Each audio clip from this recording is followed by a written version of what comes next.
دوو جار بیر بکەرەوە لەگەڵ یادگار.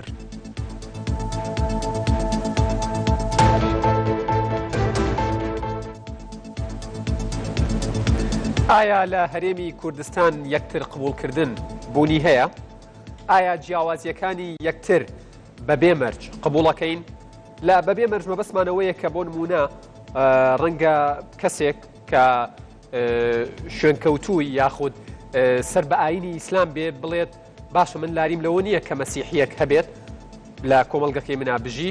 بەڵام بۆن منە بۆی نییە جلینیم شەڕود لەبەر بکە، بۆی نییە لە بەرچاوی من کۆمەڵێ شت بکە و بە پێشەوانەشەوە بۆ منە مەسیحیەک بڵێ کێشەم نییە لەگەڵەوەی کە کەسێکی موسڵمان لەگەڵ منە بژی، بەڵام نابێ ڕیشی هەبێ، نابێ سەردانی مزگەوت بکە، نابێ متابعی یاخود ئەو شتانە بکە کە خۆی بڕوای پێیەتی. ئەمە لە کوردستان بوونی هەیە،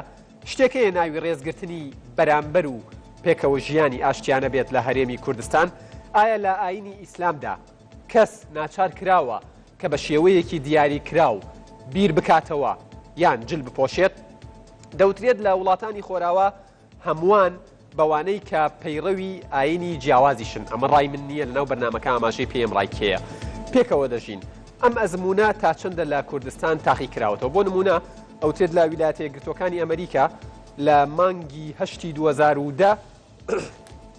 شارەوانی نیویۆرک ڕێگەیدا بەوەی کە چەند بلۆکێک لەو لای تاوەرە بازرگانیەکان کە لە هێرشێکی تیرۆریستیدا بە قسەی خۆیان ڕوخێنرا مزگەوتێک و ینی مەجموعەیەکی ئیسلامی دروست بکرێت، مزگەوتی تایە، هۆڵی کۆبوونەوە کۆنفرانسی تایە، ڕێگە بەمە درا وەکە ڕاپرسیش کرا لە 170 ئەمریکیەکان پێیان ناخۆش بوو، بەڵام ئۆباماشە لە 10 ڕۆژ دوایەوە لە کۆبوونەوەیە کە ئەگەر هەڵە نەبم لە ئیفتاری مانگی ڕەمەزان بوو لەگەڵ مسلمانەکانی ئەمریکا وتی من ڕێگەم پێداوە و ئەمە ڕێگە پێدراوە. ئایا لە هەرێمی کوردستان ئەگەر لە تەنیشتی مزگەوتێک کەنیسەیەک دروست بکرێت ئەمە ڕێگە پێدرێت؟ ئەمە مناقەشەیەکەی نێمە. کێن ئەوانەی لە جیاتی کاڵکردنەوەی جیاوازیەکان ئیش لەسەر تۆخکردنەوەی جیاوازیەکانەکەن؟ ئەزیزانم من یادگار فایقم ئەم شەو بە شێوەیەکی ڕاستە و خۆ لە پایتەختی هەرێمی کوردستانەوە لەگەڵتانە بم بۆ پێشکەشکردنی ئەڵلقەیەکی دیکەی دووجار بیرکەرەوە بە میوانداری 4 میوانی ئەزیز لە دەستا ڕاستم مەلامەز هەر خۆراسانی مامۆستای ئاینی حەزوریە بەخێر بێن سەرچاومان، هەروەها کاک عیرفان کەریم ئەندامی مەکتەبی سیاسی حزبی کۆمۆنیستی کرێکاری، ئێوەش بەخێر بێن سەرچاوان. و لە دەستە چەپیشم حاجی کاروان پەرلەمانتاری یەکگرتوو لە پەرلەمانی کوردستان، هەروەها بانخوازی ئیسلامی بەخێر بێن سەرچاوان، هەروەها دکتۆر فرسەد ڕۆژبەیانی مامۆستای زانکۆ حزوری هەیە لێرە، ئێوەش بەخێر بێن سەرچاو و بە خێراتنی تەواوی ئەو گەنجە ئەزیز و بەڕێزاناکەم کە ئەم شەو بە دەنگدان و بە پرسیارەکانیان بەرنامەکە جوانتر و ڕێکپێکترەکەم سەر و سەرچاوماناتن. کۆنتڕۆڵەکانتان ئامادە بکەن ئەچینە لای ڕاپرسی یەکەم، بەڵام کەس دەست بە دەنگدان نەکە. ئایا جیاوازیەکانی یەکتر پەسەند دەکەین؟ مەبەستمان هەرێمی کوردستانە. ئەمە ڕاپرسیەکەمی ناوە مەڵقەیەیە. ئایا جیاوازیەکانی یەکتر پەسەند دەکەین؟ پەسەندی دەکەم ژمارەیەکە لەسەر کۆنتڕۆڵەکانتان، پەسەندی ناکەم ژمارە 2، بڕیارم نەداوە ژمارە 3. ئاگادارم کردنەوە دەست بکەن بە دەنگدان و تەنها یەک جار دەست بەو ژمارەیە بنێن کاتانەوێت. فەرموون سی چرکەتانەیە.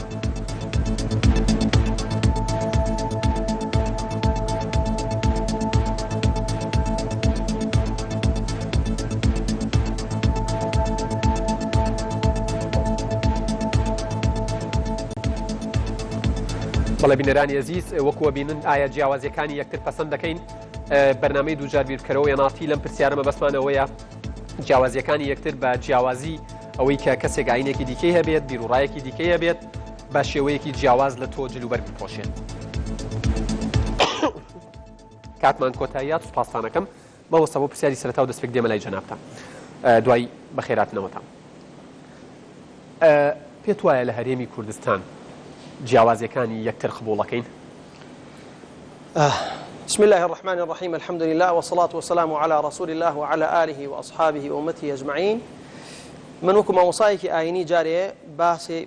ديدو بيرو بوچوني آينم إسلامم در أخم جاء جاءت مناوكم الغاي كردي من وكم مسلمان خواهي قورو مهربان لقرآن أفرمي واختلاف ألسنتكم وألوانكم إن في ذلك لآيات للعالمين. چنێ زبانی جیاواز هەبێ، چنێ ڕەنگی جیاواز هەبێ، چنێ جلوبەرگی جیاواز هەبێ، بەڵگەی گەورەی دەسەڵاتی خۆی گەورە و میهرەبانە. چنێ کێڵگە و هەروەها بێتەوە مەزرعە و باخ و باخاتەکان دار و بەروبوومی جیاوازی تێدا بێ گوڵی جۆر بە جۆری تێدا بێ نیشانەی بەڵگەی گەورەی دەسەڵاتی خۆی پەرۆگارە و تەواوی ئینسانەکان لەسەر ڕووی زەویە بە ئاینی جیاوازەوە ئەوە مسلمانە ئەوە مەسیحی ئەوە جوولەکەیە بەڵگەی گەورەی دەسەڵاتی خۆی پەرۆگارە فەرمی ولا يزالون مختلفين من أجل ذلك خلقهم خی گەورە میهرەبان بەشەر و مرۆڤەکانی وا دروست کردە بەردەوام هەتا ڕۆژی قیامەت اختلاف هەیە لە مابینیانە لە ئاین و بیر و بۆچوونیانە حتا مەزهبی جیاوازمان هەیە ئاینی جیاوازمان هەیە بەڕاستی ڕەنگ و ڕوخساری جیاوازمان هەیە ڕەش پێسمان هەیە سپی پێزمان هەیە عربمان هەیە عەجەبیمان هەیە پێغەمبەری خۆشەویستمان ئەفەرمێ ئەلا لا فضل لعربي على أعجمي ولا لأعجمي على عربي ولا لأبيض على أسود ولا لأسود على أبيض إلا بالتقوى فرق وفضل أمانة الجوازين ما بين أمر رشبيس والرنجو جوازانية إلا تقوى وخواناسي تقوى وخواناسي عبارات البريتي أوداني كي زور بەختەوەری ئەبەخشێ بە مرۆڤەکان کێ زۆر ئاسوودەگی دێنێ بۆ مرۆڤەکان کێ زۆر خزمەت ئەنوێنێ لە ناو مرۆڤەکانە ئەوە جوانترین و باشترین یعنی پێوەرە بۆ ئەوەی کە خی پەرۆگار خۆشی ئەوێ و خی پەرۆگار ڕێزی لێ پرسیارەکە بینن واقعی کوردستان میلەتی کوردەوە بەنسبەت ئێمەی میلەتی کوردەوە ئەوەی کە تێگەیشت بێ لە پەیامی ئاینی و لە پەیامی مامۆسایانی ئاینی ئەم اختلافانە بە شێوازێکی زۆ سروشتی ئەبینێ چووکەم لە حەدیقەی هەموو ماڵەکانمانە ڕێحانە هەیە گوڵە لەولاو هەیە و گوڵی هێرۆ هەیە ئەم هەموو ڕەنگە جیاوازانە ئەم هەموو بۆنە جیاوازانە هەمووی جوانی ئەبەخشێ بە حەدیقەکەمان بە کوردستانمان زۆر زۆری احتیاطی و زۆر ئاسایی ئەکیە قبوڵی ناکە ئەو کەسانە لەو کەسانە پرسە کە قبوڵی ناکە کە تێنەگەیشتنی هەیە بەرامبەر بە ئاین بە ئیسلام من کە لە ئیسلام تێگەیشتم زۆر پێم زەرورە ئەمانە ئەسڵەن ئەگەر ئەمانە نەبن بەڕاستی حکمت و گەورەی ئیسلام بۆ دەرناکەوێ بەڕاستی کەواتە پێ دوایە کە ئەو ئەبینم توقوسی ئاینی تایبەتی خۆی هەیە گەورەی ئاینەکەی خۆم بۆ دەرەکەوێت چونکەم سیرەکەم لای ئەو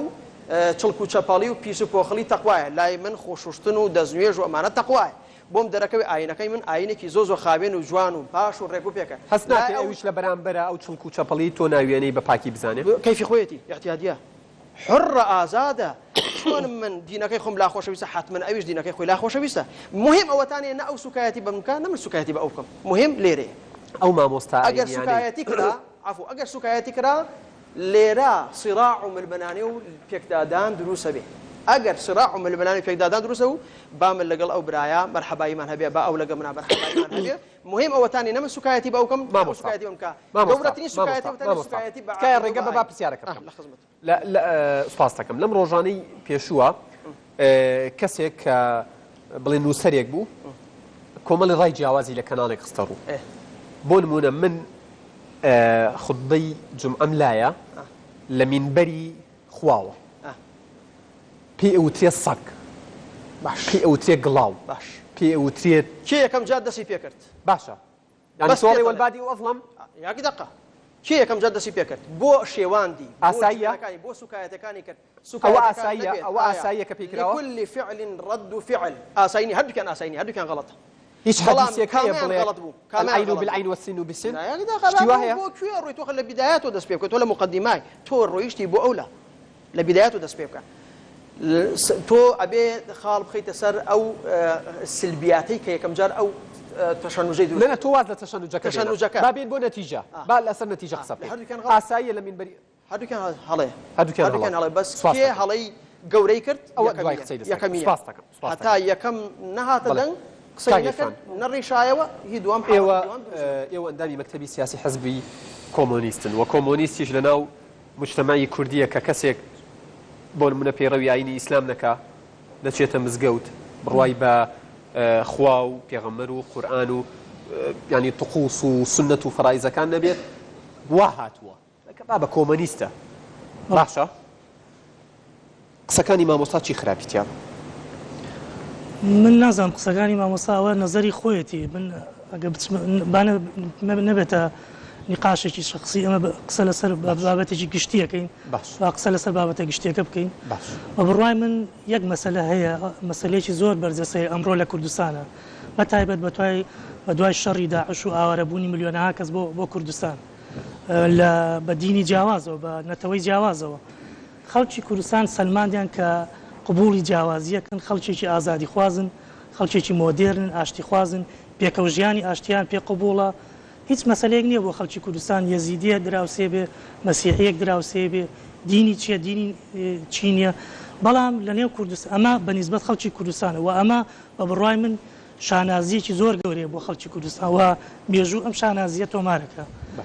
مەسەلەیەکی تر هەیە ئەحزابی سیاسی هەیە ئەم پێکەوژیانیان پێ قبوڵ نییە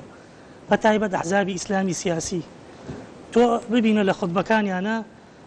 تەوهین ئەکرێ بە یەزیدی تەوهین ئەکرێ بە گۆشتی بەراز زەمانە گۆشتی بەراز دەخۆن چی بەڵام لە گفتوگۆی سیاسیەت جۆرێکی کە قساکەن لە مزگەوتەکانە جۆرێکی مزگەوتەکان بۆتە بە مینبەری تەوهینکردن بە نەتەوەی جیاواز بە دینی جیاواز ئەمە دوو مەسەلەی جیاوازن بۆی بە بڕای من خەڵکی کوردستان قبوڵێکا بەڵام هەندێک ئەحزابی سیاسی ئیسلامی سیاسیە قبوڵی ئەم جیاوازیە ناکەن ینی پێت وایە هاوڵاتیان یاریێمی کوردستان بە مسلمانەکان و بەوانەشی کە غەیرە مسلمانە بڵێ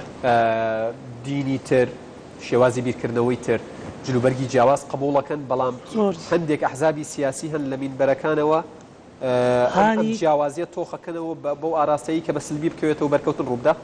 ڕێک ئاوە باز پێشوی بچمە لای کاک حەجی کاروان بینەرانی عەزیز وەکو وەزانن بەرنامەکەی من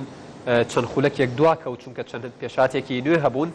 لە گەشتی فراوانی هەواڵەکانی یەنارتی قسەی لەسەرکرا بۆیە ئێستا کورتەی هەواڵی کرمانجی ناڕوات ئێمە لە بەرنامەکەمان بەردەوامە بین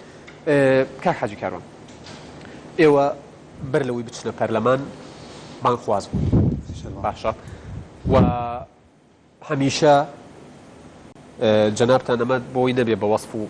بینەر لەسەر بڵێ ئەمە یعنی بە شێوەک لە شێوەکان مجاملەیەەکە ئەوترێت کەسێکن لەوانەی کە معتەدلن لە ناوەندەکە وەستاون و بە نەرمی خەریکن دینەگەیاندن کێن ئەوانەی کە بە سلبی خەریکی دینگەیاندنن و یەکتر قبوڵ ناکەن شتی وا هەیە لە کوردستان بەناوی خۆی گەورەی مهرەبان سوپاس دەکەم کاک یادگار طبعا ما ئەبێ لە دووشت بڕوانین یەکەم ئەم کۆمەلگایە لە 1995 مسلمانە ئایا ئەم کۆمەلگایە لە ئیسلامەوە فێری ئەوە بوو پێکەوە بژی بێگومان ئەگەر تۆ ئەگەر کۆمەلگای کوردەواری هەسەنجێنی کاک عیرفانیش باسی کرد کە ئێمە شانازی بە کۆمەلگای خۆمانەوەکەین کە پێکەوە ژیان هەیە باشە لەم پێکەوە ژیانە 1995 ئەم کۆمەلگای مسلمانە ئەگەر پەروەردەیەکی جوانی ئیسلام نەبوو بێ لە کەلتوری ئیسلامی جوان فێر نەبوو بێ ئایا ئەزانی پێکەوە بژێ ئایا تا ئێستاکە مەسیحیەک بەدەست مسلمانە شاقی خواردووە لەسەر دینەکەی ئایا یەزیدیەک لەسەر دینەکەی کوژراوە بەدەست مسلمانێک بۆتە شەڕی براکوژی ئەحزابی سیاسی ئەلمانی هەبوو بەڵام شەڕی براکوژی مەسیحی مسلمان نەبووە لە هیچ سەردەمێکی لەوەتی ئیسلام هاتووە تا ئەمڕۆ 1437 ساڵە یعنی شەڕی براکوژی ئەخر زەمانێکە تۆ 1430 ساڵە پێکەوە بژی شەڕێکی براکوژی نەبێ ئێمە لەم کوردستانە 20 ساڵە پێکەواژین 50 شەڕی ناوخۆمان دروست کردووە لەبەرەوە ئاشتەوایی کۆمەڵایەتی ئاشتەوایی سیاسی ئەگەر خەڵکێک بە تایبەتی کۆمەلگای مسلمان هەڵێنجراو بێ لەم دینە ئیسلامە جوانە وەکو خۆی تەطبیقی کردووە بەم شێوازەیە کە ئەیبینین جەنابتان باشە زان یەک نمونەیەکی زۆر بچوو کەێنمەوە لە هاودیان لە شوێنێکە لە تەنیشتی خەلیفان و سۆرانە یعنی ڕەمەزانان یەک ماڵە مسلمان لە ماڵی خۆی نان ناکە لە ماڵە مەسیحیەکان نانەخۆن لە کاتێک کە جەژنی مەسیحی ئەبێ بۆ ئەمە بۆ فراوانتر نەگوازراوەتەوە خۆی گوازراوەتەوە لە ئێستا مەسەن جەنابەت لە سلێمانی حتا نەڵی فڵان کەس ماڵە مەسیحیە نازانی چونکە ئەوە تێکەڵاوی هەیە ئەتۆ لە ڕوانگەی دینەوە مەسەن بۆ دین ئەشەرعێنێ بۆ تۆ بیبی بە زاوای مەسیحی بیبی بە زاوای جوولەکە بۆ ئەشەرعێنێ بۆت بچی نانی بخۆی بۆ ئەفەرمێ قل يا أهل الكتاب تعالوا إلى كلمة سواء بيننا وبينكم حتى بكافريش ولا تسبوا الذين كفروا نابێت تۆ جوێن بە کافرێک بێت کە کابرا ملحیدی سەرفە بەخوا لەوانە ئەگەر جوێنیش بدات هەر هەمان نمونەی کە بۆ مامۆستان هێنایەوە یعنی من خودبەکە سەیرم کرد بە دیاریەوە دانیشتم ئەوە نیوەی پرسیارەکە زۆر ناشرینەیە بەو کەسە ینی پێڵێ تۆ پرۆفیسۆرنی تۆ وایت تۆ خۆت بە پرۆفیسۆرە زانی تۆ پرۆفیسۆری لە جەهلە من پێم خۆش جاهلیەتە پێڵێ سەگ ئەمە ڕێگەپێدراوە لە دینە ئەزانین هەندێک تەسەڕوفاتی شخصی هەیە من و دکتۆر فرسەت براین شیری یەک دایکشمان خوارد دەبێت لەوانەیە بیرکردنەوەمان جیاواز بێت چۆن بە شخصی قبوڵەکرێت ئەزانی بۆ بە شخصی قبوڵەکرێت چۆن خەڵکێکی زۆر دانیشتۆ گوێی لێگرێت من لەگەڵ پەرلەمانتارە دەنگێکی زۆری هێنا چۆن دەبێ بە شخصی قسەکەی مامۆستا مەزهر جوان بوو کە هەردووکیان لە نەتیجەیە هەر هەڵەن ینی ڕەتدانەوەی پێغەمبەری خوا صلی الله علیه و سلم ئەگەر من دیار ئێمە یەک نقطەیە لە خزمەتی دکتۆر و میوانە بەرەزان جەنابشتان ئەوەی کە بۆ من قودوەیە مەلانیە ئەوەی بۆ من قودوەی پێغەمبەرە صلی الله علیه و سلم حتی ئەبوو بەکر خۆی ڕەزای خۆی لە دوای وفاتی پێغەمبەر فەرمی هەموو کەسێ قسەی ڕەت ئەکرێتەوە ما عدا صاحبی ئەو قەبرە نەبێ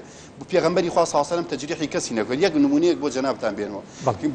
لەگەڵ عایشەیە دانیشتۆ لەبەر دەرگای خۆی کۆمەڵە جوولەکەیەک ئەڕۆن لە باتی بڵێن سەلام عەلەیک السلام عەلەیک ینی مردن بۆ تۆ محەممەد پێغەمبەری خوا فەرمی وعەلەیک هەر ئەوەندە جواب دەدات حتا سامەکەش ناڵێ عایشە ئەڵێ چی ڕەزای خوا لێوێ ئەڵێ وعەلەیکم السام ولعنة الله پێغەمبەر عاجزە بێ ئەڵێ باشە تۆ هەر بەقەد ئەوان بڵێ بۆچی لعنە بۆ لعنەتەکە زیادەکەی يعني ئەمە پێغەمبەری ئەمە بەڕاستی يعني من لەگەڵ ڕێزم هەندێک مامۆستا بە بێ ناوهێنان لەوانەیە ئینفعال بکە لە سبەبی ڕەت فعلێکە ئیهانە بە حیجابێک بکە کە خوا فەرزی کردووە و ئافرەتی کوردەواری بەدایکی خۆشیەوە نەکردو باسی نیقابم کردووە لەمەی شتێکەڵی هەیە باڵاپۆشیە باسی باڵاپۆشی ئەڵێ مۆتەکە ئەڵێ مۆتەکەن حجاب مۆتەکەی قزم يعني قزم بەرحاڵ يعني منیش بیلێم هەر غەڵەتە ئەگەر منیش بۆ شێوازە بیلێم غەڵەتە پێت وایە هەندێک لە مامۆسایینەکان لە مینبەرەکانەوە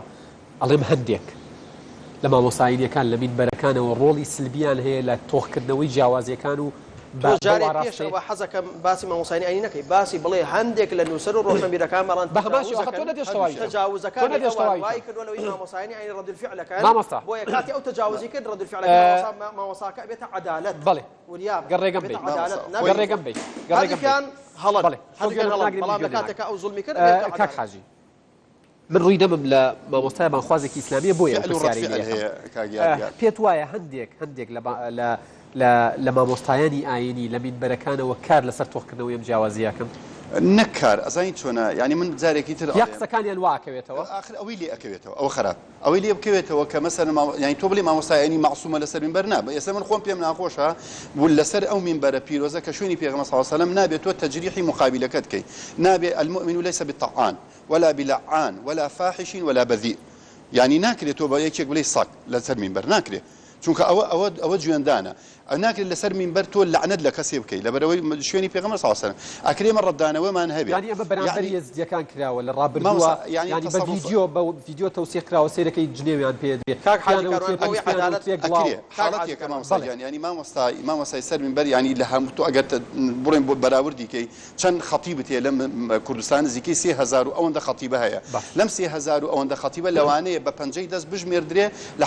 حاڵەتێکە لە ڕەت فعلێکە مامۆستا گەرم ئەوێ لەسەر مینبەرە کەسێک تووڕێی کردووە ئینفعالێکە بۆ شتێک دەرەبڕێ حاڵەتێکی تەوی بەڵام تعمیم ئەگەر بکرێ خوانە خواستەمەی کە جەنابتەی لێم تەسەوڕە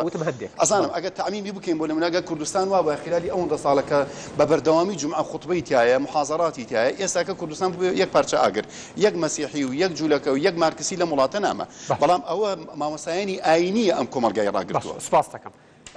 دکتۆر ئێوە لە بەرنامەکە حزورتان هەیە وەکو مامۆستایەکی زانکۆ و ئەگەر هەڵە نەبم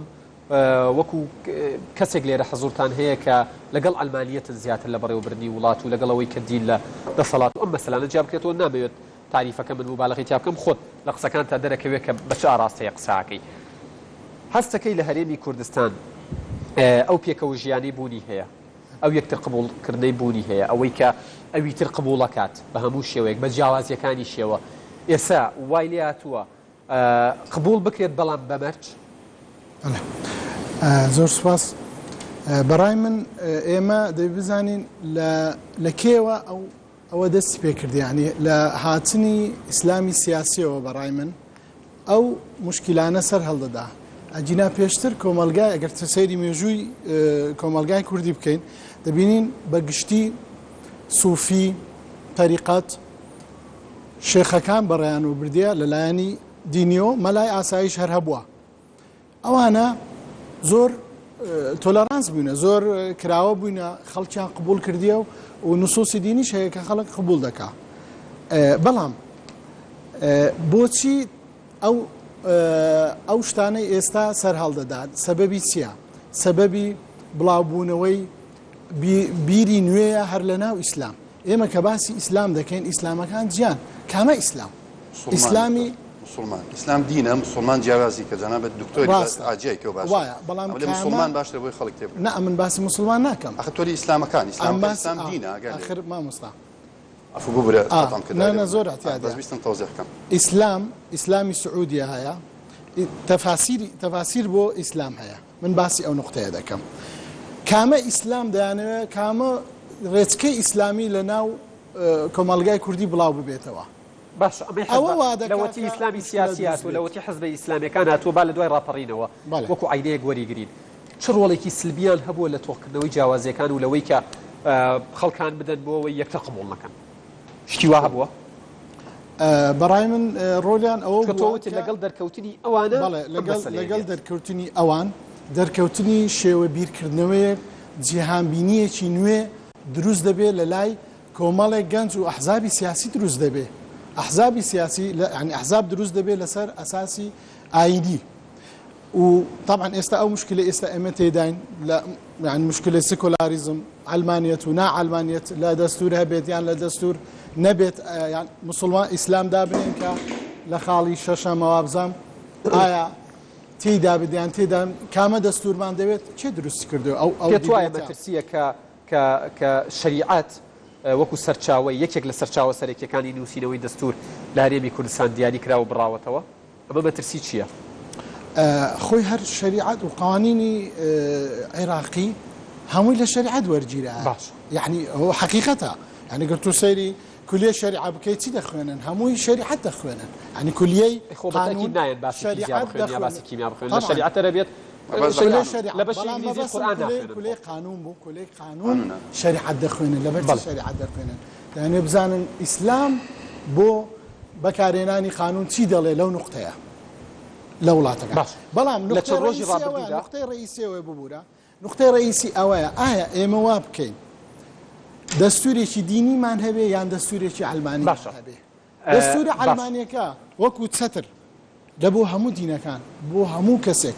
بڵاوکردنەوەی یەکتر قبولکردن لەوێ ممکنە نەک لە ناو دەستورێکی لە چەند ڕۆژی ڕابردوودا لە ڕۆژەکانی کۆتایی مانگی ڕەمەزان منم قەڵەمم بۆ بە کاکاجی لە ڕۆژەکانی کۆتایی مانگی ڕەمەزان باشە لەناو بازارێک لە سلێمانی بۆ هوها لە ئافرەتێکە کرێت لەسەر شێوازی جلوبەرگەکەی پێت وایە ئەمە ڕەتفعلێکی سروشتی ئەو کەسانەیە کە لەوێ بۆ منە لەناو بازار و دوکاندارن و ڕەنگە خەڵکی سلێمانی بن و خەڵکی سلێمانی شتیانە بێت یان هەستەکەی بم بەرمەجە بە بەرنامە شتان ناکرێت وڵی ینی سەلماندنی ئەو مەسەلەیە تۆزێک زەحمەتە بە بەشاوگرتنی حیاتەکان ئەوانەی کە لە بەردەستن ئێمە لەوێ نەبووینەوە بەڵام بڵاوکردنەوەی ئەوەی کە ئایا هەر لە ناو شاری سلێمانی پێش 30 ساڵ پێش 40 ساڵ خەڵک جلێکی زۆر لەوە ئەوتری لەبەرکردو کەسیش عادی بووە لە سەیری وێنەکانی زانکۆی سەلاح ئەوەی بکە زانکۆی سلێمانی بکە سەیری ساڵانی پەنجاب بکە قوتابێک کچەکان چیان لەبەرکردووە زۆر ئەو شتانە ئاسایی بووە یعنی مشکلەیەک لە لەبەرکردن نیە مشکلەیەک لە بیرکردنەوەی خەڵکە بەرامبەر جل و بەرامبەر با شتێک باش پێت وایە مامۆستایانی ئاینی و بانخوازەکان ڕۆڵی ئیجابیان گێڕاوە لە کاڵکردنەوەی جیاوازیەکان و لە هاندانی پێکەوە ژیان لە کۆمەڵگەی کوردیدا حەسەب مامۆستایەکەیە شێوەی بیرکردنەوەی مامۆستا بە دیاریکراوی وەربگرین مامۆستا شێوەیەکی گەشتگومان تۆلەرانسە زۆر احتیاجی خەڵک قبول دەکات دینەکان دی قبول دەکات لە ناو دینیش لە ناو مێژوو دێنەوەکو مامۆستای مێژوو زۆر پێکدادان دروست بووە لە بینی مسلمانان و خەیری مسلمانان و مەسەلە گەورە کراوە لە دوای ڕاپەڕینەوە کوا لە بینی مسلمان و غیرە مسلمان لە هەرێمی کوردستان پێکدادان دروست بووە مەبەستم لە مێژوودا ئەو شتە مێژوو مامۆستایانی دین بچنەوە ناو مێژوو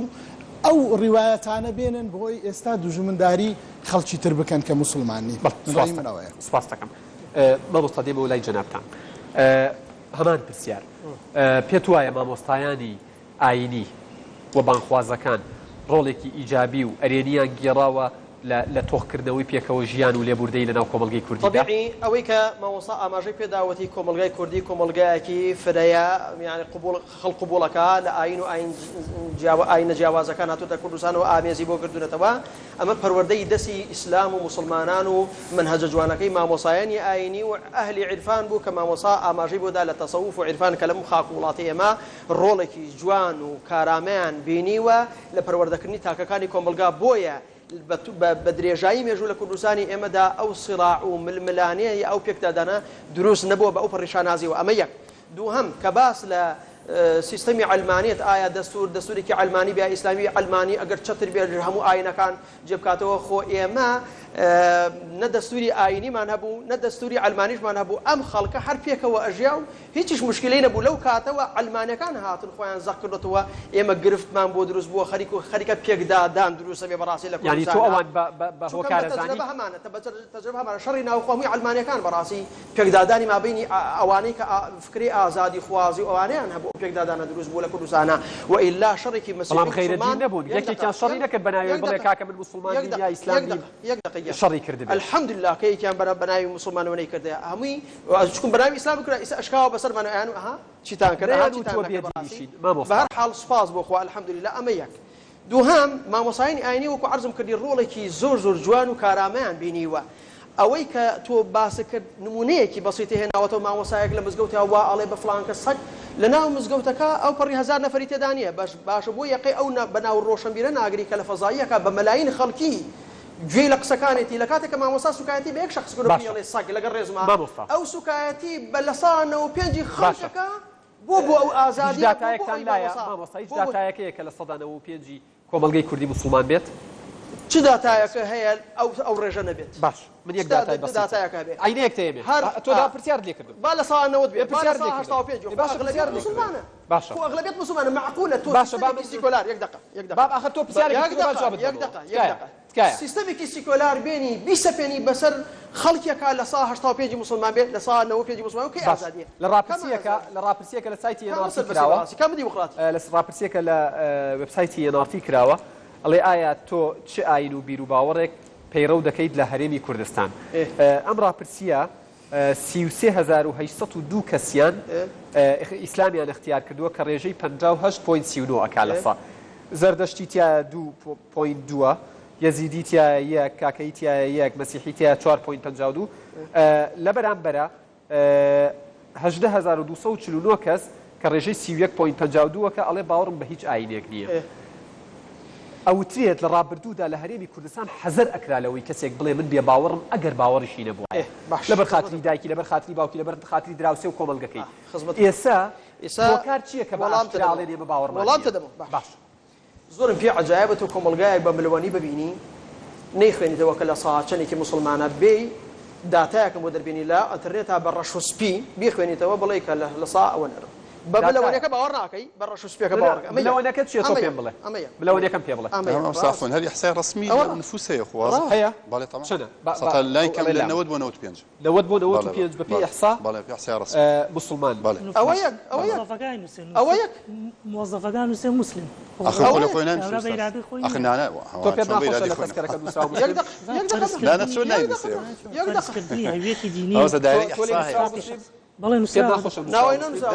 دايري إحصاء ورأي خويت به بس دايري إحصاء مليمتر لەگەڵ ڕێز محرمەت بە خزمەت بکەم عزیزەکەی من لە مقدمەی قسەکانە پێم وتی وتم ئینسانەکان بە اختلاف و جوانن حڕ و ئازادە کابرا ئیعلانی کوفری خۆیەکە کەیفی خۆیەتی لا ئیکراها فی الدین کە من ئەڵێم لا ئیکراها فی الدین تۆش بۆت نییە بە ئیکراه علمانێت بسەپێنی بەسەر منە تۆ ئەڵێ ئایا هەموو ئەم حکوومەتە تۆ علمانیت ئەعلامەکان بەڵگەتێنەکە هێنان بەڕاستی ئێوێ هەموو بەساس ناکەین ینی دایما لە منبەرەکانی شەوە هەندێک مامۆستا ماکەن ینی ئەچێتە قاڵبی تۆمەت بەخشینەوە تۆ بە من ئەڵێی ئەم ناسی دراوسێمانی یەکترمان بینیوە لە ڕەمەزانە لەگەڵ من بووی پێکەوە ژیاوین چۆن نەزانی من ئەلمانی جا خۆ مەبەسەوە نیە کە تۆ تەشیرکردنی تۆ بێ مەبەسەوە نیە تۆ تەشیرکردن نیە ئەمری واقعە واقع ئەوەی کە ئەمڕۆ ئەگوزەرێ لە کوردستانە تەماشاکە ئێوە باس لەوە ئەکەن کە ئایا دەستوری ئێمە ئیسلام سەرچاوەیەک بێ لە سەرچاوەکان هێشتا بەوەش ڕازی نین ئەسڵە من بەوە ڕازی نیم سەرچاوی بێ لە سەرچاوەکان من ئەبێ سەرچاوەی سەرەکی یعنی یاسادانان ئەبێ ئیسلام بێ من بە سیستەمی علمانی ڕازی نیم تۆ کە هاتووی ئەتەوێ علمانی بسەپێنی بەسەر ناو بە شێوازی لە شێوازەکان منی پێ قەناعەت بێ بڵێ با ئیسلام دەستورێک بێ لە یاسایەک بێ یا ئەساسێک بێ لە ئەساسەکان من بەوە ڕازی نیم ئەبێ ئەساسی سەرەکی بێ ئەبێ سەرچاوەی سەرەکی یاسادانان بێ ئیسلام ئەوە لە من وەرگرە ئەو داتایە بە من ئەڵێ خەڵک وا ئەڵێ بڕۆ خەڵکێکی موسڵمانیش هەمووی دین بە دینی ئیسلام ڕازیە بەو دین و منهەجەی تۆ ڕازی نەکە نقشي بو إيكاشي براس إن الدين عند الله الإسلام ومن يبتغي غير الإسلام دينا فلن يقبل منه وهو في الآخرة من الخاسرين دين لا يخاف الإسلام هركس إلا غير الإسلام بآياتي قرآنية يقلك راوت تبيني شيء لسه قصير أمن لداو مسلمان ناو مجتمعي مسلمانا كلا يقدر قبراك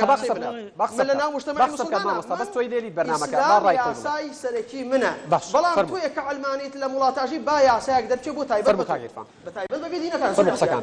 تايبت بمسيحي كان تايبت بيزيدي كان زوج اعتيادي بايع ساي كسر بقى أنا به بلام بوتني يا ساي يزيدي وعلمانية ما وصلت قبولنا في قصب كاتوسر قبولك بالرأي جوازي فرمو إلا خصمتنا فرمو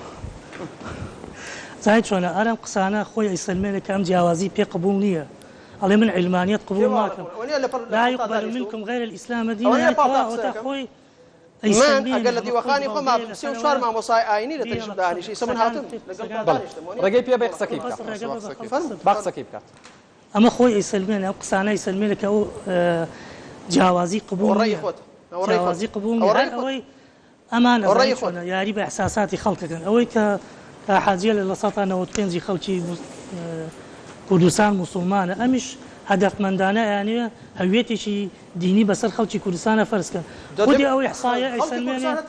للسطا نوتقينجي أوي كخلشي كردستان بيشوازي أم جوازي قبول كردو ببراي من ربطينية بدينه أجا بديني بكردايا أبواب بتا تو مسيحي كافري نابي بي بدراوسي من تو يزيدي شيطان باريس بيت شلون شو بديني بكردايا كردستاني من أنا لشو دين واي بيت علي عفوا هندي اشتبه بينران غلط يعني لشو دين هي مثلا مسيحيين بيت جيرانت يعني لشو دين هي أزايد شو صائبة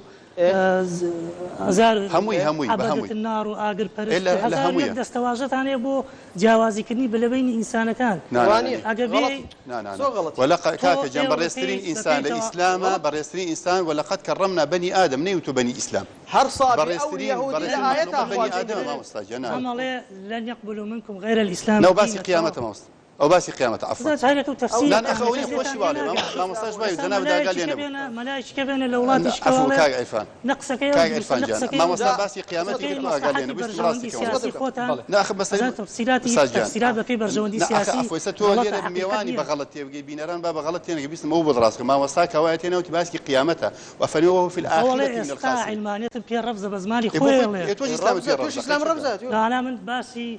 زين شو إما وكو علماني سكولاريزم روان بوا بيديني وديني دين شتيش شخصية كسبويني بتوبله نابي نيوشكي أو شتيش شخصي خوته توز بود نية بلي إسلام ويا ساقاني إسلام بس خلقي كردستان بفرس بس خلقي مسلمان بس خلقي مسلمان مسلمان خوي دي بس توانا بس توانا توش علمانية تقبل بيسبيني بس من بوي أم قصة كم بوي نيس بيني بس ما يقورن أمان الشيرين أمان هذا لدينا نبيل علمانية شنا بهبت أمان بوي جوازي كان فرق يبدن ولا بوي بينرتيب قال يمان با بينرتيب أمان بوي جوازي كان قول كان ولا كومال قال بيني دين كانوا زمان جوازي كان دين كيس دروسة مسائل دروسة مولمنا حقائق كان سروجيرا كان ألين سكولاريزم أنواع وأشكال تشكيلة كان بس سكولاريزم بعلمانية لا أصلا علمانية احترامي دينك احترامي برباور الشخصية جنابتان أندامي مكتبي سياسي حزبي كومونيستي كتكاري دراوسي كانتان مسلمانا والله زور طبيعي باش هيج تصرفك يعني كردوه وابكويته كتو بونمون لحزبك غيري حزب إسلامي كان يان رنجا وكو خوتلي الله يبيم ناخوشه لسر تذكركش نصرة ومسلم تقول الرئيس واحترام هيك تصرفات الحمد لله الحمد لله أو إسلام باش ما وستيك بس يا زور بكرتي ولا بيتوا بندي كان يك كومنت بقول سقسكاني أو برزة قربا خير أي بس لسر مثلا قسكاني فاروق الرفيق علينا أما هنا أما تشيرة أما زنيودانا من ناس وقت ملاجئ مسألة كنا بشخصي مسألة كجورتها أم دفاقية لقسكنا بوالن تشيرها بلا ملايك كجنيه ودا سكايتي كاب خلق أو سياسات دون سياسات نوسر والروشنبيل لبرامبر سكايتي كدن بخلشي آزادي خواص داخوازية شكارنامه كان نارضایتی كان برامبر يشكش كده بوزارة أوقاف ملاكان لمزگەوتەکانە چۆن سوکایەتی بە نووسەر و ڕۆشنبیرەکە وەختێ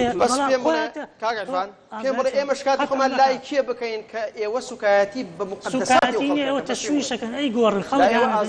سوکایەتی بەخوا یاری بە ئەحساساتی خەڵک بە ڕێزانم بکە بۆ ئەوەی ئازادیە بەڵام ئەگەر ئێمە ڕەدفعلێ بکەین و قسەی خۆتان ڕەتکەینەوە لە جێگەی سنان ئەڵێ قوزەڵقورد چۆن چی وتووە سوکاتێکی چی بوو ئەو قسانەی کە ئەو کردوێتی بیخەیتە ناو دەریایەک سەگ بۆنی بکە ئەتۆپێ ئەوە قسێتی دیاروایە سەکان زۆر حیوارێکی زۆر ناشرینە من کوفری ئەو لە ناو فەزایەکە چۆن بڵاوەکەنەوە بۆی مەسەلەکە نەبێ بە مەسەلەی یەک کەس مەسەلەکە گەورەترە آخر أجا كسي مستحق باعتيادية فمثله كمثل الكلب إن تحمل عليه يلهث أو تتركه يلهث واعتيادية كسي أجا ريزي علمي نقل براسي هر وكو صقوا آية قرآن باسيك ئەوە بۆچوونی خۆیەتی جەنابیشتان بۆچوونی خۆتانە کاک حاجی ئێوە چوەکو شخص چوەکو حەزبێکی ئیسلامی ڕەنگە تۆ بۆ ممەسلی ڕسمیە گرتو نەبی لێرە بۆ نمونە تا چەندە بەڵێ بەزیە گرتوم بەڵێ مەبەستمەوەیە وتم بۆی نەڵێ بەلای حزبەوە قسە ناکەم تا چەند دەلاتە ناساییە بۆ نمونە دراوسێکەتان بە جلێکی نیمچەڕوتەوە بێتە دەرەوە هاتوچۆ بکە بگەڕێ طبیعیە بەلاتەوە مامۆستاگیانمە تقریبا یعنی لەناو ئەم کۆمەلگایە لەدایک بووینە وە کوڕی ئەم کۆمەلگا کوردەواریەین باوەڕ ناکەم کەس بەقەد ئێمە ینی لەگە ڕێزم بۆ هەموو لایەنەکان بە ئەلمانی و ئیسلامی هەر هەموویەوە ئەوەندەی ئێمە ویستومانە ڕوحی پێکەوە ژیان و ڕوحی برایەتی و ڕوحی ئاسوودەی و ئارامی لە وڵاتە هەبێ هەم لە نێوان تاکەکان ئێمە بە دینی ئەزانین ینی ئێمە بە عەقیدەی ئێمە پێکەوە ژیان لەگەڵ ئینسانەکانە دروستکردنی برایەتی ئێمە قەناعەتمان وایە دوو برایەتیمانەیە برایەتێکمانەی ئینسانیە لەگەڵ مەسیحی و جوولەکە و ئەلمانی و هەرچی ناوی ئەنێ برایەتێکمانەیە ئیسلامیە ئێمە هەردوو برایەتەکەمان پاراستووە و ئەی پارێزین ئیشی لەسەرەکەین بەشێکی دینەکەمانە فێریمانی کردو وە کاک عیرفانە لێ عیلاقی بەدینە بەنە عیلاقی بەدینەوە هەیە بەشەکەی تری عورفی کوردەواری خۆمان وایە ینی کۆمەلگای کوردەواری ئەمە منەت نییە بیکەینە سەر کەس ئێمە لەناو کۆمەلگایەکی کوردەواریە گەورەوین باو باپیرانمان وا گەورە بووە ینی کاکە ئەوان ئێمەیان فێر کردو ئێستش گەڕێکی ئێمە پێنە گەڕێکی جوولەکەکان ینی کاکە کەس خوێنی لە لوتی کەس نێناوە ئەمەی کە جەنابی دکتۆر فرسەت باسی کرد کە لەوەتی حیزبی ئیسلامی هاتوو ئیسلام من جارێ مصطلحی ئیسلامی سیاسی هەر ئەوەی کە دروستی وەسی ئەلمانی دروستی کردووە شتێک نییە ناوی ئیسلامی سیاسی بێ شتێکی ناوی لایەنێکە وەکو لایەنێکی سیاسی لەم کوردستانە چۆن یەکێتی و پارتی و فلان و مارکسی هەیە ئیسلامیش لە بدید و بۆچوونی خۆی ئەوەی خزمەتی ئەم کۆمەلگای بکە شتێکی تازەمان نەهێناوە لەناو ئەم کۆمەلگایە نەشی بەعکسەوە ئەستەن ئەوە لەوەتی هاتوین ئەو گەنجانی کە لەناو کولیەکانە دنیا جەنابی دکتۆر احتمالە دەیها برادری دکتۆری ئیسلامی هەبێ کە هیچیان نەبوونە تەمای ئاژاوە نە لە کولیەکانە لە جامیعەکە لە هیچ شوێنێک ئێمە ئیشمان لەسەر دووشتە ئێمە ئەمانەوێت یەکەم دینێک جوان شارەزابین لە دینی ئێمە باسی جیاوازیەکان بۆ یەکتر قبولکردن نییە نەخێر جیاوازیەکان بۆ دروستکردنی سیقەومتمانە بەیەکە دووەم ئێمە عورفێکمانە لەم کۆمەلگایی ئێمە یادگاریجان هەندێک عورف و عادەتێ لەوانەیە عیلاقی بە دینی شەوە نەبێ عورف و عادەتەکە وام لێ ئەکا یعنی حڕیەتی تۆ و ئازادی تۆ نەشکێنم هەندێک عورف و عادەتێ ئەکرێ مەسەرەن بۆ نمونە باوکی من و تۆ هەردوو لە مەجلیسن ئەختیارێکی ڕشتبی جەمەدانە سەر ئەکرێ کچێک لەگەڵ ڕێزم بە هەموو ئافرەتی هەتا سەرڕانی ڕوودکەوت پێێنێتە سەر پێ بەڵام ئەمە لە ئەوروپای اعتیادیە بەڵام بوو کۆمەلگای کوردەواری ئێمە نە دینەکە ڕێمان پێ ئەداوابین بەڵام کە ئایر دین ڕێنادە من چی بکەم لەم حاڵەتە ئەلێرە پرسیارەکەوەی ئایا من بچم ئیهانەی ئەم کچە بکەم لەسەر جادە ئایا بچم قسەی پێ بڵێم ئایا بچم هۆی های لێ بکەم ئەستەن هۆی هاکە دژی ئیسلامە ئەمە لە کۆ شتی وا هەبووە یا ئەو حەدیسەی پێغەمبەری خوا صلی الله علیه و سلم کە باسی ئەوەکە کەمە زۆر ئەوانش کە وایان کردو ئەگەر موسڵمانیش بوو بێتنە لی تێنەگەشتون نەخێر ئەوە لە دینانیە چونکە کەرامەتی کراوە ئەوە بەناو دینەوە کۆمەڵێک کەرامەتی ئینسان ئافرەتێکیان بینی و بەڕوت و قوتی زەوقی هەڵزاوە و قسە قۆڕانەکە حەشەعازی کەرامەتی ئینسان لە هەموو شتەکان ئافرەتێکە خۆی ڕوودەرخستە هەموو ئافرەتێک خۆی دەرخات بابن قسەیە کەرامەتی ئینسان باش نەوەڵ سعداوی لە یەکێ لە قسەکانیە کە من لە عەرەبیەوە وەرم گرتووە تەرجەمەم کردووە ئەڵێت ئەمە قسەی ئەوە و ڕای ئەوە حەزەکەم کۆمنتی تۆی لەسەر بزانم ئەڵێ دەوترێت پێویستە ژنان خۆیان بپۆشن چونکە پیاوان چاویان هەیە و ئارەزوو حەز و شەهوەتیان هەیە وەکە ئەما بینن ئەجوڵێت و بەڕووتی پێیان ناخۆشە بیان بینن یا پێیان خۆشە بیان بینن باشە ئەڵێ پرسیارەکەش ئەوەیە ئایا ژنانیش حەز و ئارەزویان نییە ئەی کەواتە بۆچی پیاوان خۆیان ناپۆشن یەک ئیزافی خۆشم بۆچی یعنی ئەبینی پیاوێک لە کۆڵانێکە زۆر ئاسایە بە شۆرتێک و فاینەیەکی علاگەوە ڕۆڵی دەکە هەڵەیە غەڵەتە هەر شتێک هەر ڕژاندنی جنسی تیا بێ غەڵەتە ئافرەت بیکایە پیا بیکە ئەو وەڵامەکەی جارێ یەکەم شت ئێمە شتێک بزانین خوای گەورە کە ئەمرێک دەرەکە تایبەتە بۆ ئافرەت هەندی ئەمرێ تایبەتە بە پیاو ئەو ئەمری بۆ ئافرەت دەرکراوە بۆ خۆت پۆشتەکردن هەمومان باش ئەزانین یعنی من نابێ بچێ بازێ بوردە تەفاسیل ئافرەت بۆ خۆی سەرنجڕاکێشترە لە پیاو لە ڕووی جەسەدەوە لە ڕووی گشت گۆشتەوە لە ڕووی پێستەوە لە ڕووی جوانی جەمالیەوە ئاخرکەی جوانی پیاوەکری وەک جوانی ئافرەت کەی پێستی ئافرەت وەکو پێستی پیاوە هەر تەبیعەتی ئافرەت خۆی وا خوای گەورە بە ناسکی و بە جوانی و بە گەورەی دروستی کردووە ئێستش ئەوە دەرکەوتووە لە ڕووی علم و معریفەت و هەموو شتێکەوە کە ئەوە زەرەری بۆ فەرمو ئەوە تا کۆمەلگای ئەوروپا وازم جنابی دکتۆر لێ بە یعنی ئەناڵێنێ بەدەست ئەو مەسەلەی سفوری و بەربەڕەڵایکەیە بەڵام باسەکە لەوەیە ئەمە بە قەناعەت ئەکرێ ئەمە بە توندوتیژی ناکرێ ئەمە بە ئیهانەی ئافرەتێ ناکرێ ئەمە بە زۆر و زۆرداری ناکرێ وەکو ئێران بلەچک بە زۆر بکاتە سەر خەڵکی شتی وا ناکرێ ئەبێ ئەمە ئافرەتە قەناعەت کامە یەکەم ئەمری خوایە ئەمە قسەی نەوە سەعداوی هەر گوناحە لە مەجلیسە باسی کەی تۆ باسی قسەی خوایە قەزدم یعنی بەسم بۆ جەناب نەبوو لەگەر جەناب نیە یعنی خوای گەورە ئەمە ئەمرێکی دەرکرد بۆ ئافرەتە چۆن نوێژ فەرزە خۆ پۆشتەکردنیش فەرزە بەڵام باسەکە ئەگەری نەیکە دەبێت ڕێزی بگیرێ ئایا کچان و ژنانی کورد هێندە جلی نیمچە ڕوت و ڕوتیان لەبەر کردووە کە ئەم مۆزوع بێ بە باس و خواسی هەر نەبووە بێ بە باس و بووە بە باس و خواست کەمپین دروستەکرێت ئیمزاکۆوەکرێتەوە ئەزانی چۆنە شتێکی من ئەڵێم ینی بەداخەوە هەندێک کەسەیەوێ شیرازیم کۆمەلگایەت تێکدا وەڵی بە ئاقارێکی تری بەرێ یەکاکەی سێمە چەند ساڵە ناو ئەم میلەتیان شتی وامان نەکردو شتی وامان نەوت سپاس دەکەم دوای پێم بڵێ چی بکەین بۆی ئەو شیرازەیە دکتۆر دێمە لای جەنابتان یەک خولەکتەیە پێش ناوبڕەکە لە دوای ناوبڕەکە لەگەڵ جەنابتان بەردەوام بم هەمان پرسیاریانی هەستەکەی لە کۆمەلگەی ئێمەیە هێندە جلی نیمچە ڕوت هەبێت یان بە پێچەوانەوە هێندە خەڵکە بێت کە بەنیقابە و بسوڕێتەوە و باسی سەرپۆش ناکەین کە سەرپۆش و لەچک و حیجاب ینی لەگەڵ نیقابە مەسەلەیەکی جیاوازە هەستەکەی نیقاب بۆ نمونە نابۆیە بە کۆمەلگەی کوردی و نابێ هەبێ یان ئەمە شتێکی ئاساییە وەک چۆن ئەوی ئەلمانی پێی ئاسایی هەرچیەکە ئەمیشکە پەیڕەوی دینی خۆیەکە ئاساییە عەبا هەبووە بەس نیقاب بەو شێوە مۆدێلە ئێستا هەیە شتێکی نوێ نەماندی تێتا ئێستا بەنسبەت بڵێن ئەو کەسانی کە واجب نییە نەخێر لە خزمەتی ئەفسان لە شوڕش واجب نییە مسلمانیان غیر مسلمان ئافرەتەکان ئێمە واجب نییە لە مەزەی مالی ئەحمەد و مالیکیا واجبە نیقاب واجبە بەنسبەت ئەو ئافرەتانەی کە لە دینێکی ترن و لە کۆمەڵگا ئێمە دەژین هەروەکو ئێمە یعنی مێژوو لە مێژوودا وا کرایە کە وەکو ئێمە تەسەڕف بکەن وەکو ئێمە بیر بکەنەوە ئەخلاقیشان وەکو ئێمە وەکو مسلمانانە یعنی هیچ جیاوازەیەکی وایان نییە هەنی کۆمەڵگای ئیسلامی لە مێژە ئەو سیراعی بڕاندیتەوە کە چی لەبەر دەکەن یعنی لەبەرکردنیان هەستەکەی ئیرادەیەک هەیە کۆمەڵە کەسانێکن کە بیانەوێت بۆ نمونە مەسەلەی پۆشتەی و حیجاب و نیقاب بسەپێنن فەرزیکەن بە فەرزکردن طبعا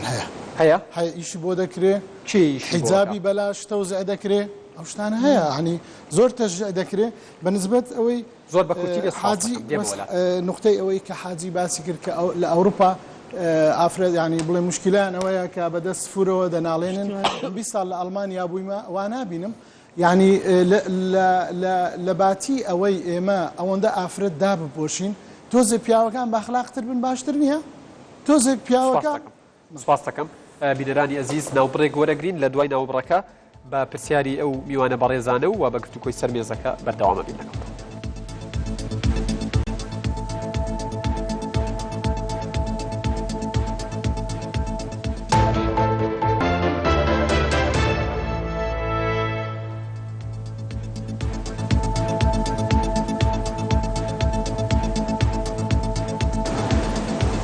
بینەرانی ئەزیز دووبارە سڵاوتان لێبێت بەردەوامین لە بەشی کۆتایی دووجارویرکەرەوە بە پرسیاری ئەو میوانە ئەزیزانە دەست پێکەین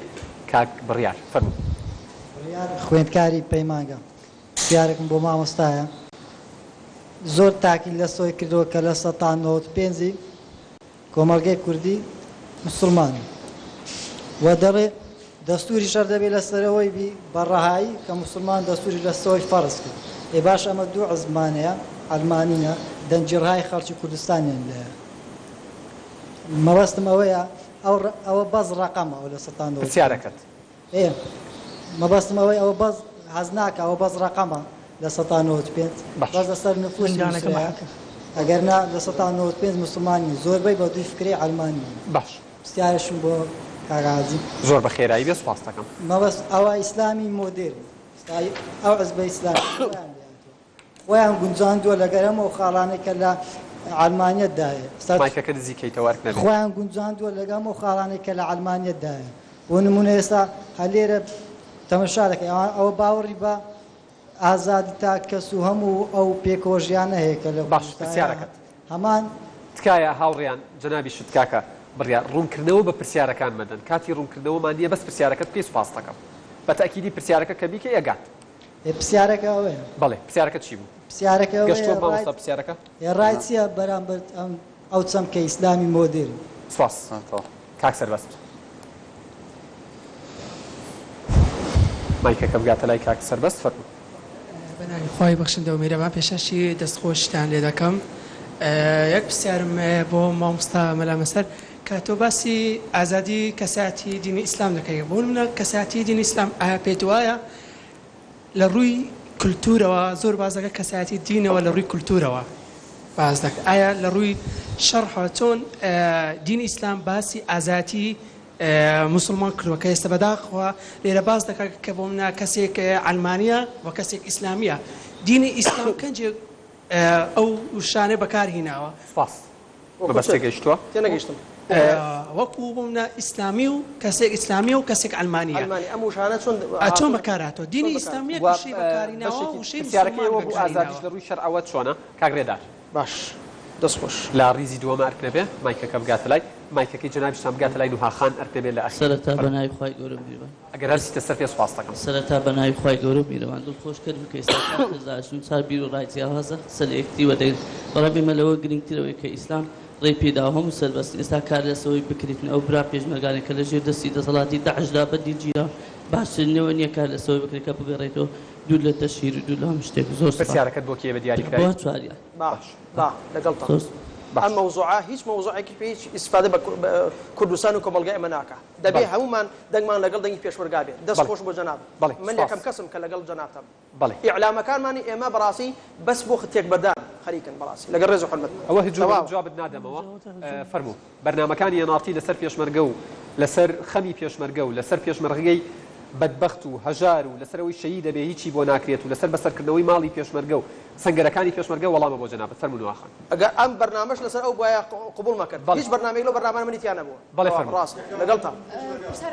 ئەو بەڕێزە کە دەڵێ دەستوری ئەلمانی وەکو چەترێک بەسەر هەموو خەڵکیدایە ئایا دەستوری ئیسلامیش باوەڕ ناکەێرەوە ینی بەڕای تۆ تاکە کەسی کەسەکان زەوت دەکات هیچ لە ئیسلامدا هاتووەکەوە تاکە کەسی زەوت بکرێت هیچ مافیان دەخورێت لە ئیسلامدا سپاس نوحاخان کاک زانە دکتۆر فرسەت مایکەکەی لای نوحاخان بێت بۆ لای کاک ئازادی فەرموو ئایا ئەو شەڕی ناوخۆ حزبە ئیسلامیەکان و دروستیان کردیان حزبە ئەلمانیەکان ئەو سەرتا دەستی پێ گوتی لەگەڵ دروستبوونی حزبە ئیسلامیەکان ئەو یەکتر قبول نەکردنە لە کوردستان دەستی پێ کرد تا ئێستاشی لەگەڵ دابینیوە خەرچی هەولێر لە سلێمانی و خەرچی هەولێر خەرچ سلێمانیش لە هەولێر دەژی بەهۆی لێکەوتەکانی و شەڕەوە زۆر سپاس بۆ ئێوەش فەرموو کاک ئازادی سەرەتا دەستخۆشی لە بەڕێز دەکەم کاک یادگار لۆ پێشکەشتنی ئەو بەرنامەیە مەسەلەی ئیسلامی سیاسی نازانم لۆ ئەلمانیەکان دەترسیان لە ئیسلامی سیاسیە ئەو ئیسلامی سیاسەت چەندەها خزمەتی بە پێشمەرگە و بە ئاوارە و بە کەسوکاری شەیدان لەسەر پێکەوە ژیان یاسیانە و پرسیارەکەم چەند پرسیارێک لەو برابەڕێزانە دەرن ئەلمانیەت هیچ ئەلمانیەت وەکو چەترێک وایە ئەلمانیەت وەکو چەترێک وایە هەموو لەژێر باری ئەو ئەلمانیەتە دەحەسێتەوە لەوتی هەین دەبیستین ئەلمانیەکان هێرش دەکەنە سەر ئیسلام ئیزاعەکان لە ڕۆژنامەکان قسە بەخوا و پێغەمبەر و ئیجاب دەگوترێ ئیسلامیەکم لۆ بینەوە دەست پێشخەربی کە قسەی بە ئەلمانیەت و بە غەیرە دینێک گوتوی کاک ئیرفان دەرێ ئەمن ئیسلام جیاوازی قبول ناکە لەوتی هەیە جیرانی مسلمانی هەیە هەتا ئێستا قسەشی ناشرینی پێ نەوتیە ڕێز و ئەحترام بکتێ بە ئەترافی خۆی ئەدی ئەوە قبولکردنی وینە کەولۆ خۆی بە ڕاشکانە دەر ئەمن پێم خۆش نییە لە نووسەکەم زۆر سپاس دەکەم کاک زەدین کاگاسۆ یادگار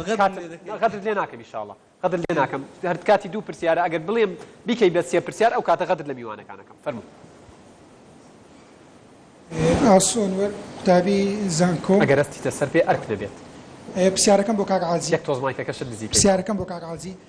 دابەشبوونی حیزبە ئیسلامیەکان نەبووە هۆی دابەشبوونی کۆمەلگەی کوردی وەکو دابەشبوونەکەی مامۆستا مەسعود عەبدولخاڵق کە پێناسەی دەکە لە کتێبی ناسنامەی حیزبە کوردستانیەکان دەڵێتن ئەمر بالمەعروف ونهی ئەمر بالمەعروف ونهی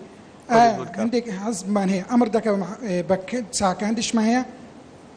نەهی دەکاتن هەندێکمان هەیە لە ناوەڕاست ئەمەش نەبووە هۆی دابەشبوونی کۆمەلگەی کوردی دووەمش بۆ کۆمەنیستەکانمانە کۆمەنیستەکان لە کۆمەنیستان نمونەی جوانمان هەیە لە ئەوروپا کە بۆتە هۆی پێکۆژیانیان لەوی جیاوازی قبول دەکەن کە ئیسلام هەیە هەموو تاکانێ بۆ لێکوانە جیاوازی قبول ناکەن پرسیارێکم ببوورە داوای لێبوردنەکەم کاک محەممەد پرسیارەکەیم بۆ مامۆستا ئەوە عیرفان کە پرسیارەکە دەڵێ ئەوە جیران لەگەڵ جیرانی تەعامل دەکەن هەردووکتان لەگە یەکتری تەعامل دەکەی کێشەی ئێوە چیە لەگەڵ ئەوەی کەوا مسلمانەکان ئەو پرسیارە کرا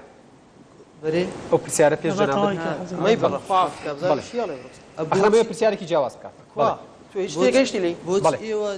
ڕەخنە لە مسلمانەکان دەگرێت ئایا کۆمۆنیستەکانیش ڕەخنێ ئەوە قسە بە مسلمانان نارێن سیان پێ ناڵێن وازحە زۆر باشە ئەم کاکەیە وتی لە ڕیزی یەکەم وتی من پێشمەرگەم با قسە بکات بەس ئاگاد لە کۆنتڕۆڵەکە بێنەکەوێت بۆی دەنگدانەکەت نەفەوتێت پێش ئەوەی ئەویجێ داوامەکەم گوندی گڕاو لە دیوای 180 پیادەم بەڵێ پرسیارێک لە مامۆستا مەزهەر هەیە ئەوەندەی مامۆستا مەزهەر خێریکی بەر ئەوەی کامێرەیە ئەوەندە لەکەم پێشمەرگەیدایە زۆر سپاسێک مەگەر وەڵام بداتەوە سپاستانەکەم فەرموو وەڵام دەمەوە لە تۆ دەست پێکەم ئەوەندەی کە لە بەردەمی کامێرام لە خزمەتی ئاین و خاک و نیشتیمانەمان بڵێ ئەوەندەی چوونەتە ناو پێشمەرگە ئەوەندە خزمەتی بە ئیسلام کردە ئەوە بڵێ ئەو پرسیارە تەواوە چونکە من کەناڵێکەمێ بڵێ کەناڵی پێشمەرگە کەناڵی سروشت پێش هێزی پێشمەرگە ناوێن ناوە کەناڵی پێشمەرگە بڵێ ئەوەندەی من مساعدات و بردەوە بۆ ناو پێشمەرگە تەحەدا ئەەکەم کەناڵی NRT و بابی کەناڵی NRTش نەیتوانێت مساعداتەکانت دەکەوە سەرچاواگرن مامۆستا مساعداتەکان لە بەرک و باخەڵی من و تۆ و مسلمان و خەڵکی مەعاشەکەم کە 5 مانگی ڕێکە ئەو قاب بڕیوێتی لەسەر قسەی حاڵ لەسەر ئەو مەعاشە قەرزم کردو و گەیاندومەتە ناو هێزی پێشمەرگە مامۆستا تۆ چ سیارێکت پێ جاوە کەی پەیوەندی بە تۆیە من ئەخ پرسیارە ڕەنج ڕۆڤەرم پێیە ڕەنج ڕۆڤەرت پێیە بەڕقی چاوی نە بەڕقی چاوی والله هیچ هێرش تۆ سیارێکم پێ حاجی یاسین من مەرجێکی دەبڵم تۆ هێرشەکەیتە سەری نارتی و یەکسەر قەڵسەبی و بێتاقەتە بی کە قسەیەک لەگەڵا مساعداتی پێشمەرگە مساعدەم و پێشمەرگە لە داخی تۆ قەرزی بۆ کەم ڕەنج ڕۆڤەرێک بەڵێ جاری پێشوو بەڵێ لە داخی من میکڕا لە داخی من میکڕا و پارێ سەر کە لە خزمەتکردنی ئاینەکەت خزمەتەکەم بەکارم هێناوە باشە تۆ حیمایەت بۆ چییە دەخلی من محدودە بەس دەخلی NRTەکە محدود نییە بەڵێ تۆ حیمایەت بۆ چییە کێ من حمايم بوتيا لبروي ناحزك يوكتو أبينام سيدكم برامبري من خلواني خيانتي هبيل أترسم لخوم والله تو ممثلي ديني لم برنامج بلان تمثيلك يزور خرافك لبروي تواتلك تواتلك خاصة غرزي شخصي من صفاز بوخوا لغيري معونتي خواي بروجار في اسم بكاس نبو بتشبل جايك من حمايم هي بخوم بتشاي خون بيني برنامج فيش لەکوێ بینی بەڕامەی ورە لە پرزگەکە چاوەڕێیە کرد قابلە بوختانت بۆ بکەین برازایەکی خۆمم هەیە لەبەرەوەی کە من پیاوێکی جلی وەزارەتی ناوخۆی لەبەر بوو سپاس بخوا الحەمدلله من هەموو حکوومەتیانی کوردستان پێشمەرگەی تکایە باش تەکان وەکو خۆی من هەموو هێزی پێشمەرگەی کوردستان حیمایە منە بەڵێ وانیە زۆر بە ئاقارێکی غەڵەتا بردی بەڵێ وانیە زۆر بە ئاقارێکی غەڵەتە بردی تۆ برای منی ئەبیتە حیمایی منیش ئەوە پێشمەرگەی ئەوە پێشمەرگەی تۆڵی هەموو پێشمەرگەی کوردستان حیمایی مناڵێ بە چ داتایەک لەبەرەوەی باشە خزمەت بکەم خزانە غەرەزی شخصی هێژر باسی ئازادی ئەمانە نەما باسی تەوەرەکەتان نەما تەوەرەکە هەمووتان بچنە دەرەوە تۆ برتە دەرەوە هەمووتان بچنە دەرەوە ڕەحمەتی خودای بابن ئەو پیاوە بەڵێ تۆ برتە دەرەوە بۆیە بێ قبوڵی کەی عەزەکەی من سپاس بخوا من مساعداتی تەواو هەیە بۆ هێزی پێشمەرگەی کوردستان هێزی پێشمەرگەی کوردستان دوعام بۆ ئەکەن دوعایان بۆ ئەکەم ئێستش ئیعاز بدەم پڕی ئێرە بێ لە پێشمەرگە بەس ئێستا ئیعازێ دەم ئێستا ئیعازێ بدەم دێنە چی بکەن دێنە پێشمەرگە ئێستاش پێشمەرگەم لەگەڵایە دێنە چیەکەن لێرە دێنە چی بکەن دێنە ئێرە حیمایەتی منەکەن لەبەرەوەی تۆ تەشهیرە بە من کرد من تەشهیرم پێ نەکرد من شکات لە دەستگاکەت و لە خۆی شتەکەم باش چونکە من هێنا بۆ ئەوەی کە خزمەت بە ئاین و ئیسلام و نەتەوەکەمان تۆ هادی بەرەوە من هادیم من زۆر هادیم من قەشمەریم بە ئەمسالی تۆش دێ بابزان لەگەڵ ڕێز و حرمەتمە چۆکەم تۆ ڕێزی میوانە نەگەر قسەکانی تۆ تعریفی خۆتەکات منیش قسەکانم تەمسیلی خۆمەکە بۆیە دانابەزمە واستا لە بەرنامەتانە نەبوو ئەخلاق لە بەرنامەتانە نەبوو لەگەڵ ڕێز و حرمەت نازانم بۆ پەس تێگەی حەزەکەی من بەڵێ فەرموو بە ئاقارێکی غڵەتا بردێ بەڵێ فەرموو با کاگەیفان قسەکانی بکە کاتمان بۆ کۆتاییەوە ئەمە تەمسیلی NRT-ەکە بەڵێ ئەمە دەستگاکە تکایە شاشەکە بەکارمێنە بۆ قسەکانی خۆت ئەمە دەستگاکە ڕێزی بەرنامەکە بکە جەنابەت ڕێز گیرایی بۆی هێنرایی بۆ بەرنامەکە احترامیت کرد بەڵێ فەرموو لەبەرەوەی ئەخلاق توزیع احترام و نەخۆت و نەدەستگاکەش لێرە زۆر سپاس لەگەڵ ڕێز و ئەوەش یانەر تعریفی خۆتە فەرموو تعریفی جەناب تو باب باکێت نا من دانابەزمەوە واستا فەرموو فەرموو ئەکید دانابەزمەوە واستا فەرموو نا دانابەزمەوە ئاستا تێگەی من دانابەزمە ئاستی بەس هێندە پێڵم بەس هێندە پێڵم دانابەزمە ئاستی تۆ لەو قسانە ڕێز و حورمەتیی تۆ تۆکایەت بە ئەژدا و ئابای من کرد باسی تەوەرەکەت بکە باسی تەوەرەکەت فەرموو باسی تەوەرەکەت بکە تۆ چوویتە دەرەوە بۆیە باسی تەوەرەکەت بکە تکایە با قسەکانی باسی تەوەرەکەت با قسەکانی بکات کاک عەزەدین پرسیاری کرد وتی تکایە با قسەکانی بکات تکایە با قسەکانی بکات تکایە پێت ناخۆشە فەرموو فەرموو ئەوە دەستگای ئەگەر دەستگانیە فەرموو بڕۆ دەرەوە لەگەڵ ڕێز و حورمەتم بۆ دەستگایەکە ئاوا تەمسیل بکە و خزمەت بکە لەوە بەڵێ تۆ ئیهانەی دنیات لە سەرەتای بەرنامەکەەوە سوکایەتی بە کەناڵەکەکە هیچم لەگەڵ نەوتووی بەڵێ ڕێگا بە هەرچی خیانەت هەیە کاکە گیان سێ کەس ماوە قسە بکە سێ کەس ماوە قسە بکە بەڵێ فەرموو مایکەکەت کوژاوەتەوە فەرموو کاک عەزەدین پرسیاری کرد وتی ئێوە وتی تۆ چۆن باسی پەیوەندی دراوسەکانم کرد کە خەڵکی موسڵمان و پەیوەندێکی ڕێز و احترام هەیە لە بەیمانە تۆ بۆ ئیسلامی تۆ پێت وایە ئیسلام جیاوازی قبول ناکەم باسی دوو شتی جیاواز دەکەم خەڵکی ئاسایی کۆمەلگا ئەگە دینیشان موسڵمان بێ بە عقلیەتی دینی ڕەفتار ناکەن بە عقلیەتی ئینسانی ڕەفتارەکەن ئەوان دین ناکەنە پێوەری بۆ پەیوەندیەکانە دین ناکەن بە پێوەرێک بۆ پەیوەندەکان بەش ئەزان ئێمە لە قەرنی ئێمە لە سەدەی 20 کاژین لە کۆمەڵی عورف و عاداتی مەدەنی فێر بووین احترامی ئینسانەکان فێر بووین ڕاستە تۆ دینی شخصی خۆت بیرروباوەڕی خۆت موسڵمانە ئەمان مەسلەیەکە و هەڵسوکەوتی کۆمەڵایەتی ڕێز لە ئینسانەکانەگری ئەمە شتێکی کەیە بەڵام باس لە ئیسلامی سیاسیەکەین کە هەدەفمەندانە ئەوێ جیاوازی لە بینی خەڵکا دروستکە گشتی جیاواز پرسیاری ترایەوە بەڵێ ئەو وتی کۆمەنیستەکان لە ئەوروپا جیاوازەکان قوبوڵەکان ئێوە بۆ لێرە ئێمەش قوبوڵمانە ئێمە ئاڵێن دین مەسلەیەکی شخصیە ئینسانە بێ ئازاد بێ چ دینێکی هەبێت چ دینێکی نەبێ نابێ دین فەرز کرێ بەسەر هیچ ئایدۆلۆژیایەکە یعنی کۆمەنیزم نابێ ئەفکار و بیرروباوەڕی کۆمەنیزم بەسەر خەڵکا فەرزکەی حتا کۆمەنیزم کە خۆم کۆمەنیستە ئینسانە بێ ئازاد بێت زۆر سپاسەکەم بۆی کاتی ئەم دوو بەڕێزش بمێنێتەوە کاک حاجی قسەکان بەڵێ ئەگەر کاتی پرسیارە بەس بە کاتمان بۆ پرسیارەکان من هەر کاک ئاسۆ پرسیارێکی لە من کرد حیزبی ئیسلامی نەبووتە دابەشبوونی کۆمەلگا بەعکس جەنابەت بوونی بە ئاسۆم نووس هەر کامێک مۆدیێرە ئەمجا ئیسلام شتێک نییە ینی من کاکەم ئیسلامی مۆدیێرن نییە لەوەی بەڵام تۆ هەموو عەسرێک هەموو زەمەنێک تەبیعیە دینداری تازە ئەبێتەوە نەک دین دینداری تازە ئەبێتەوە ئەبێت لەگەڵ زەمەنێکا بگونجێ بەڵام بەبێ لادان لە سەوابەتی ئیسلامیە ئەبێت تەعامولکەی لەگەڵ ئەو بارودۆخە گۆڕانکاریانی کە لە گەردوونی شاڕوئەدا کە لە زروفی سیاسی و بارودۆخێکا ڕوئەدا بێت تەعامولکەی لەگەڵ یا بیگونجێنی لەگەڵ ئەو کۆمەلگای بەبێت دەرچوون لە خەتی ئەسلی ئیسلامەتیە ئەوە حاڵەتێکی طەبیعیە یعنی لە سەردەمێک و بۆ سەردەمێک بە پێی قاعدەی شەرعی حتى فتوى ما مساج جنابي ليريا يتغير بزمانها ومكانها يعني ببي زمان ومكانش اقول او الطبيعيه بو امريكا يعني او جناب تنباش زان يعني اما وكو حزب اسلامي بارقاش مان سوتابي نفرش مان كوجرابي خلقش مان جيرابي دربدلش كرابيتين رد فعل ما نبوه اصلا اما بوينه تماي او كوا نيرين شيرازي كومالغاتي بس من نقطه اماميه بيلم اگر سیاست یەکمان جیا بکاتەوە بەڕاستی دین یەکمان نەخات چونکە ئینەمە المؤمنون ئیخوە ئەگەر حیزبایەتی یەکمان جیا بکاتەوە کوردایەتی ئەبێ یەکمان بخا ئەمانە گرنگن ئەوەی کە خەڵکێک بە ناوی ڕۆشنبیر بیان من لەسەر مینبەر وام کرد بە تەسریحێکی من بە خوتبەیەکی من خەڵکی هان بدەم بۆی کەسەکان تێکچن ئەبێ ئێمە ئەوان نەکەین بە قودوە ئەگەر مامۆستای ئاینیش بێ ئەگەر ڕۆشنبیرێکیش بێ ئەوەی ئێمەین ئەبێ وەکو خەڵکی نا ئەم کۆمەلگایانێنی شیرازەکە تێکچن سپاس دەکەم کاک حاجی دکتۆر وەڵامی پرسیارەکە دوو پرسیار وەزم سێ پرسیار هەیە دوو پرسیارن یەکیانی ئەو خاتونەیە کە دەستوری ئیسلامی مافی چێ خواردەوە تا داوای علمانیەت بکەین ئەوە باسی دەکەم ئێستا ئەوەی تر ئەو شەڕی ناوخۆ حزب ئەلمانیەکان کردیان نەک ئەوە ئەوەی تر هەر ئەلمانی بووە هێرشیان کردوتە سەر مسلمانەکان بەڵام ئەوان هێرشیان نەکردیە هێرشی مسلمانانیان ئەو کەسانی کە تەمسیلی دین دەکەنیان مەلایەکان بۆ سەر ئەلمانیەت هەیە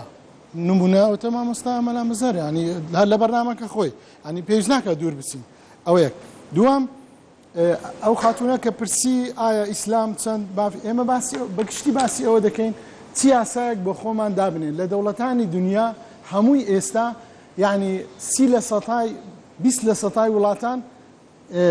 دەستوری دینی نییە هەمووی ئەلمانیە لە دنیا هەمووی لە هەرێمی کوردستان لە هەرێمی کوردستان بەم نەهجەی ئێستا کە هاتووە تا ئێستا بڕوات کێشە هەیە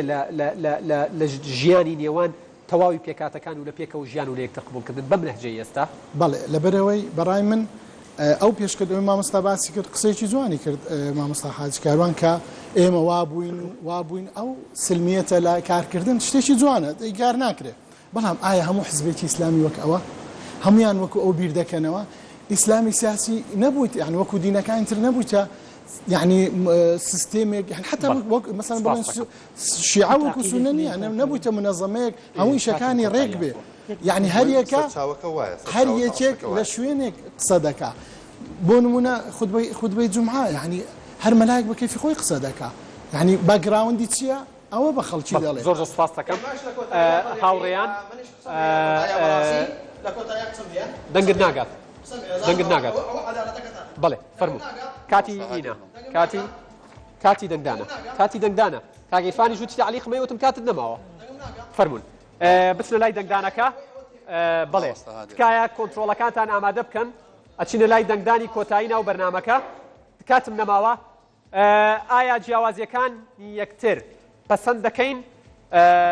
پەسەندی دەکەم ژمارەیەکە لەسەر کۆنترۆڵەکەتان پەسەندی ناکەم ژمارە 2 بڕیارم نەداوە ژمارە 3ە فەرموون ئاگادارم کردنەوە دەست بە دەنگدان بکەن فەرموون دەست پێ بکەن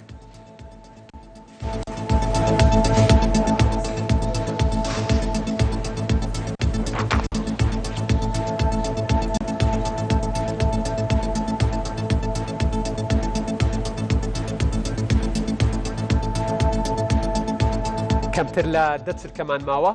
ئایا جیاوازیەکانی یەکتر پەسەند دەکەین پەسەندی دەکەم